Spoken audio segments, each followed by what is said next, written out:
같이 기도하고 시작합시다. 아침에 이렇게 비가 오는데도 우리 훈련님 나오셔서 참 고맙네요. 제가 좀 늦어가지고 하나님께 죄송한 생각을 했는데 기도합시다. 사랑과 은혜가 풍성하신 하나님 아버지, 오늘 또 우리의 생명을 연장하여 주시고 아버지 이런 기도를 했는데 오늘 죽었다 사는 그런 경험으로 말씀이 이런 기도가 나오네요. 하나님 전에 나와서 새벽 예배 드리게 하시오니 감사합니다. 오늘 복과 화의 개념이라는 제목으로 예배 드릴 때에 이 말씀을 통하여 진정한 그 복과 화의 개념을 알게 하여 주옵소서. 하나님 홀로 영광 받으시고 저희에게는 한없는 은혜와 넘치는 기쁨의 시간이 될 줄 믿사옵고 사랑의 예수님 이름으로 감사하고 기도하였습니다. 아멘. 오늘 말씀은 우리가 같이 합독을 했는데 누가복음 6장이었어요. 갖고 오늘 본문 삼은 것은 6장 20절에서 26절이었고 제목은 복과 화의 개념입니다. 한번 따라해 봅시다. 복과 화의 개념. 복과 화의 개념을 우리가 두 가지 알아보려고 해요. 먼저 절별 주제를 보면 1절에서 5절은 이제 이 말씀을 계속 하다 보니까 요령이 생겨. 그래서 이 제목을 먼저 소개하고 내용을 풀어줘야겠다는 어제 그런 생각이 들더라고요. 여기는 안식일에 밀 이삭을 자르다입니다. 안식일에 예수님이 밀밭 사이로 지나가실 때 제자들이 이삭을 잘라 손으로 비비어 먹는 광경이 나와. 내 눈에 보이더라고. 이삭을 손으로 이렇게 비비면서 먹는 게 보면서 그 눈으로만 보는 게 아니라요. 이때 인자는 뭐라고 하냐면 안식일의 주인이다. 우리가 이제 읽었으니까 한번 느낀 게 있었을 거예요.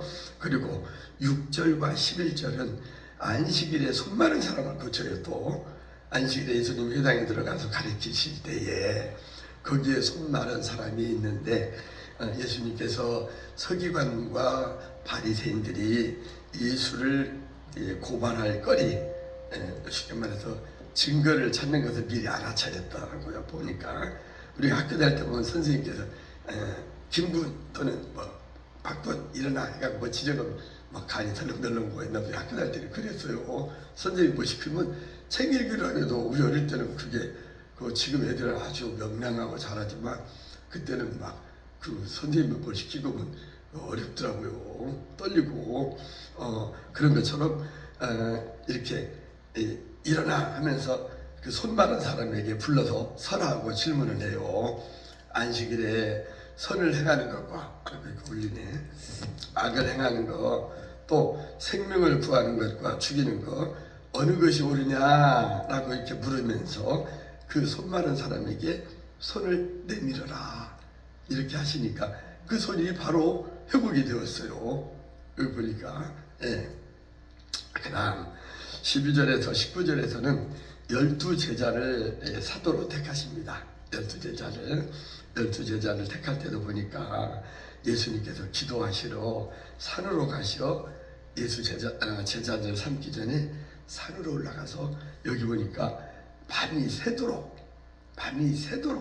그 베드로가 밤이 맞도록이라고 거기서는 그러는데 밤이 지내도록 고기를 잡은 것이 없지만 말씀의 의자에 배 오른편에 던졌더니 애운 것이 많아 찢어지는지라 153마리라는 게 나오잖아요. 그럼 여기서도 예수님이 그 12제자를 세울 때에 보니까 기도하러 산에 가서 밤이 새도록 하나님께 기도하셨어요. 처리한 것 같아, 처리한. 그리고 20절에서 26절에서는 이제 복과 화를 선포하셔요. 오늘 본문 말씀으로 우리가 본문 말씀으로 삼았기 때문에 이 말씀은 이따가 말씀 전할 때 자세히 보겠습니다. 27절에서 38절은 원수를 사랑하라고 해요. 절별 말씀을 살펴보다 보면 정말 저는 개인적으로 말씀의 의미를 다시 한번 보면서 진정한 의미를 깨닫게 되어서 의미를 받고 그래요. 저 개인적으로 먼저 말씀 준비하면서 여기 보면은 원수를 사랑하라고는 그 말씀이 나와서 그래 원수를 사랑하라 해서 원수를 그 손양원 목사님은 부인이 제발 내 아들 죽인 사람은 아들 삼지 말자. 내가 그한테 밥 해주고 옷 빨아 입히고 볼 때마다 죽은 내 아들 생각날 것 같아. 나는 그걸 감당하지 못하겠다는데 사랑이 원자탄이라고는 손양 목사님은 아니야. 우리 하나님께서는 원수도 사랑하라 하지 않냐. 어제 그 말씀 생각나더라고요. 본문에 없지만 남에게 대접을 받고자 하는 대로 남을 대접하라고 하면서 너희가 만일 사랑하는 사람만을 사랑하면 칭찬받을 것이 뭐냐. 죄인들도 죄인이라 할지라도 사랑하는 자는 죄인도 사랑하지 않냐. 따라서 우리가 하나님의 자녀이기 때문에 원수도 사랑하라 이렇게 얘기를 해요. 그 다음 39절에서 45절에서는 내 눈 속에 있는 들보를 보라고 이렇게 말을 하면서 41절에는 이렇게 얘기해요. 어찌하여 형제에 있는 눈 속에 있는 티는 보고 네 눈 속에 있는 들보는 깨닫지 못하느냐라고 책망을 하십니다. 사실 자기 잘못은 들보처럼 많이 큰데 남의 잘못은 티처럼 조그마한 것도 일일이 이것 잘못했어 저것 잘못했어 하면서 우리가 지적하고 책망하잖아요. 그 다음 이제 46절에서 49절에서 보면 끝절에 듣고 행하는 자와 행하지 아니하는 자에 대해서 말씀해요. 주님께서는 말씀하십니다. 내 말을 듣고 행하는 자는 집을 짓되, 아까 우리가 주초가 맞냐 그랬는데 주라고 되어 있어요. 오늘 성경에는요. 그 위에다가 반석 위에 놓은 사람과 같으니 뭐라게요? 큰 불이 나서 탕류가 그 집에 부딪히되 잘 지었기 땜시로 사투리로 말하면 뭐라고 그래, 능히 요동치 못하게 하지만은, 그러나 그 말씀을, 하나님의 말씀을 듣고 행하는 자는 어때요? 듣고 행하는 자는 주추를 반석 위에, 큰 돌 위에다가 반석 위에 지은 것과 같기 때문에 큰 물이 나서 탕류가 그 집에 부딪히되 잘 지었기 때문에 능히 요동치 못한다 라고 이렇게 말하죠. 그런데 지금 한 번 더 말을 했네요. 하고 보니까 듣고 행하지 아니하는 사람은 뭐라 그래요? 흙 위에, 다른 성경에서는, 다른 곳에서는 모래 위에 집을 짓는 자라고 했는데 여기 보니까 흙 위에 짓는다고 되어 있더라고요. 집을 지은 사람과 같으니 탕류가 부딪히며 집이 곧 무너져 파괴됨이 심하다고 말씀해요. 근데 뭐 막 지진 날 때 내가 설교할 때 이제 전 교회에서 이 설교를 하면서 그랬는데, 지진 나는 것도 주추를 튼튼히 하고 잘 튼튼하게 지면 지진이 웬만큼 나도 안 무너지거든요. 근데 여기에 모래 위에 집을 짓든지 흙 위에 집을 지면은 이렇게 탕류가 부딪히면 집이 무너져 버린다고 해요. 한마디로 말하면 하나님께서 우리에게 그런 것 같아요. 야, 너 좋은 말로 할 때 말 잘 들어, 지키라는 말씀으로 생각하면 될 것 같다 하는 생각을 해봤습니다. 다음에 알아두면 유익한 건 오늘 2개만 생각해 볼게요. 어제 너무 시간이 늦어서 평소에 3개씩 했는데, 그리고 시간이 너무 길은 것 같아서 한 2개씩으로 줄일까 하는 생각도 해봤어요. 7절에 보면 서기관과 바리새인들이 예수를 송사할 빈거를, 쉽게 말하면 한 건수 잡으려고, 이 빈거란 말을 잘 안 쓰잖아요. 우리가 건수 잡으려고 한다고 우리 말을 해줬잖아요. 나는 이런 말할 때 쉬운 말로 풀어서 말을 전하고 그러거든요. 이렇게 건수 잡으려고 안식일에 우리 주님이 병 고치는가를 엿본단 말이에요. 여기서 보면 탈무드에서는, 여기 이제 안식일이 나오니까 탈무드의 교훈에 따르면 생명이 위급할 때는 안식일이라 할지라도 사람이 죽어가면 고쳐야 할 거 아니에요. 병을 고치는 것이 허용이 됐지만은 그 외에 나머지 모든 경우에는 허용이 금지되었대요. 심지어 어떤 납비들은, 엄격한 납비들은 안식일에 문안 인사하는 것까지도 금하였다고 그래요. 제가 얘기했잖아요. 이스라엘 갔더니 그 전화기 위에다가 포를 쌓였더라니까. 그날 안식일이라고 전화도 못 오게 하는 거야. 전화 다이얼을 돌리면 이것도 일이라는 거예요. 그렇게 그 사람, 그 가이드가 설명하더라고요. 그러나 우리 주님께서는 9절에서는 생명을 고치지 않으면 그것이 악을 행하는 거다. 생명을 멸하는 것이, 고치지 않는다면 생명을 죽이는 것이 된다고 하면서 안식일의 규례를 새롭게 제정했어요. 안식일이더라도 생명을 구하는 일은 하라 이거죠. 그 다음에 하나 더 보면 39절에서는 또 비유로 말씀하시되 라고 나와요. 그 이제 우리 주님이 그 가르치실 때에 비유로 많이 가르쳤잖아요. 그래서 이제 비유로 말씀하시되 라고 썼는데, 우리 주님은 가르칠 때도 어려운 문자 쓰지 않고 이렇게 쉬운 말로 비유를 들어서 알아듣기 쉽게 가르쳤다고 그래요. 그래서 이 알아듣기 쉽게 영적인 진리를 설명하는 방식으로 하나님 나라를 선포하시며 가르치실 때에 비유를 즐겨 사용했다. 그 말을 우리가 아는 얘기인데 한 번 더 반복했습니다. 자, 그러면 우리가 오늘 본문 3은 누가복음 6장 20절에서 28절 말씀 가지고 복과 화의 개념이 무엇인가 생각할 때 은혜와 기쁨이 넘치시기를 바랍니다. 축복이란 게 무엇일까요? 성경에서 말하는 축복의 뜻은 보니까 경배하다, 또 찬양하다, 좋은 것을 주다, 좋은 것을 받도록 기원하 등 여러 가지 의미로 사용되는데, 우리 믿는 사람들은 어때요? 우리가 하나님께로부터 받은 복들 혼자만 간직하고 누릴 게 아니라 그걸 나눠야 한대.